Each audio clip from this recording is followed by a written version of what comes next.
ગુજરાતમાં છેલ્લા કેટલાય સમયથી ગુનાહિત પ્રવૃત્તિઓ વધી ગઈ છે। નાની એવી વાતમાં ઉગ્રતા ધારણ કરી હત્યા કરી નાખવી, અંગત અદાવતો અને પ્રેમ સંબંધો માટે માણસને મોતને ઘાટ ઉતારી દે છે। નમસ્કાર, આપની સાથે હું ભગવતી વિશાવડિયા। વાત ગુજરાતના ભાવનગરની છે, જ્યાં દોડા દિવસે મહિલા પોલીસ કર્મીના પુત્રની હત્યાનો બનાવ સામે આવ્યો છે। શહેરના ઘોઘા રોડ પોલીસ સ્ટેશનમાં એએસઆઈ તરીકે ફરજ બજાવતા રેખાબેન આહિરનો પુત્ર કેવલ દિલીપભાઈ આહિર પોતાના મિત્ર સાથે પંચવટી ચોકથી ઘોઘા જકાત જવાના રસ્તા પર સર્વિસમાં મૂકેલી કાર લેવા ગયો અને આ દરમિયાન બે શખ્સ કેવલને છરીના આડેધડ ઘા મારી કરપીણ હત્યા કરી ફરાર થઈ ગયા હતા। આ હત્યાનું કારણ જૂની અદાવત હોવાનું જાણવા મળ્યું છે। ત્યારે ઘટનાની જાણ પોલીસ કાફલો ઘટના સ્થળે દોડી ગયો અને આગળ મૃતકની છે તે તપાસ હાથ ધરી છે। આરોપીની તપાસ હાથ ધરી છે। શું કામ કરવામાં આવી છે હત્યા તે અંગે વધુ તપાસ હાથ ધરી છે। મૃતકની માતા રેખાબેન ઘોઘા રોડ પોલીસ સ્ટેશનમાં એએસઆઈ તરીકે ફરજ બજાવે છે। ત્યારે પુત્રની હત્યાના સમાચાર મળતા પોલીસ કાફલા સાથે એએસઆઈ રેખાબેન આહિર પણ ઘટના સ્થળે પહોંચ્યા, જ્યાં તેમના હૈયાફાટ રુદનથી વાતાવરણમાં ગમગીની ફેલાઈ ગઈ। આ ઘટનાને લઈને ઘટના સ્થળે લોકોના ટોળે ઉમટી પડ્યા। હાલ પોલીસે સીસીટીવીના આધારે ફરાર થઈ ગયેલા આરોપીને ઝડપી પાડવાની તજવીજ હાથ ધરી છે। ત્યારે આ અંગે ડીવાયએસપી શું કહી રહ્યા છે તેના પર નજર કરીએ।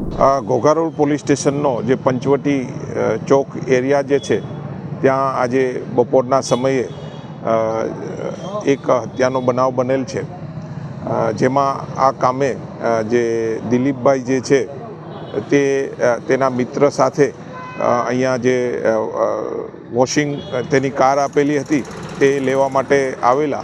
તે દરમિયાન પ્રાથમિક વિગત એવી છે કે બે ઈસમો દ્વારા તેઓને ગળાના ભાગે તથા પેટના ભાગે છરીના જીવલેણ ઘા મારવામાં આવેલા અને તેનું અહીંયા મૃત્યુ થયેલું છે।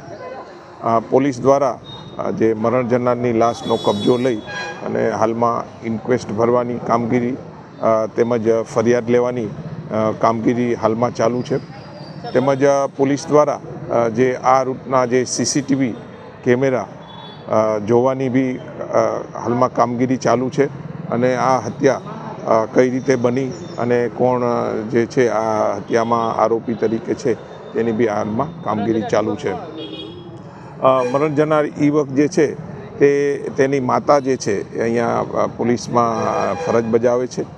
તેનું નામ છે રેખાબેન અને તેના દીકરા હતા અહીંયા ઘોઘા રોડ પોલીસ સ્ટેશનમાં તે ફરજ બજાવે છે। હત્યાનું કારણ જે છે તે આ મરણ જનાર જે છે તે બી અગાઉ કોઈ હત્યાની અંદર તેની ઉપર તેનો ચાર્જ હતો અને તે જેલમાં હતા અને હાલમાં તેઓ જે છે આગોતરા જામીનમાં હતા।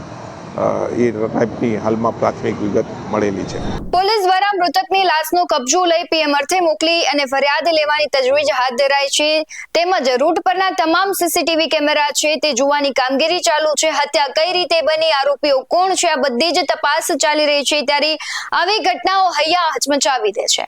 ક્યારેક કોઈ પણ પ્રશ્નનો જવાબ મોત નથી હોતો અને એવી કેવી નિર્દયતા કે તમે નાની એવી વાતમાં તમે માણસને મોત આપી દો। આવું બધું થાય છે કારણ કે માણસની માનસિકતા ખૂબ જ વિકૃત અને સંકુચિત બની ગઈ છે। બદલા લેવાની ભાવના છે તે માણસને ક્યાંક ને ક્યાંક આવું કૃત્ય કરાવતી હોય છે। ત્યારે આવી ઘટનાઓ જો તમારી ઘરની આસપાસ થાય છે તો અમને તમે મોકલી શકો છો અને આવી ઘટના અંગે પોલીસને જાણ કરી શકો છો। ત્યારે આ મુદ્દે તમારું શું કહેવું છે કમેન્ટ કરી જરૂરથી જણાવજો। આવા જ વધુ અહેવાલો સાથે ફરી મળતા રહીશું। તમે અમારી યુટ્યુબ ચેનલને સબસ્ક્રાઇબ કરવાનું, અમને ફેસબુક અને ઇન્સ્ટાગ્રામ પર ફોલો કરવાનું ભૂલશો નહીં। બાકી અવનવી અપડેટ્સ મેળવવા માટે આપ જોતા રહો BS9 TV ન્યૂઝ। નમસ્કાર।